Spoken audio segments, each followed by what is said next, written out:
does it look like to be limited? What does it taste like to be limited?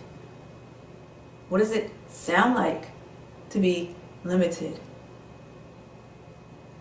What does it feel? What does it taste?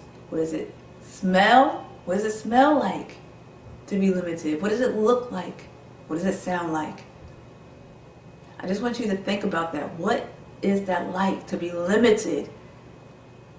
You know, I feel like after sharing that, I can feel your energy just waning. Like it's like a heavy weight or a burden to be limited.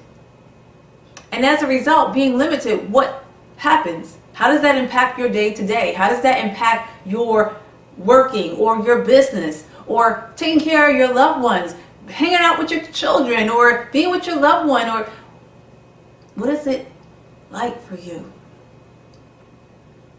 So let me ask you this other question, power person. If you don't like it, if it doesn't feel good, then what do you do about it? I can hear you now. You're like, well, that's why I'm here, Dr. Sarah. I want to know how in the world do I take the limits off? How do I live and lead a limitless life? Well, again, we first have to know, where does it come from? So then we could have a plan of action to know how to take the limits off. So first and foremost, it does start with our thinking. And when I say about our thinking, there's a saying. It says in the Bible, as a man thinketh, so is he. So the way that you think determines how you behave.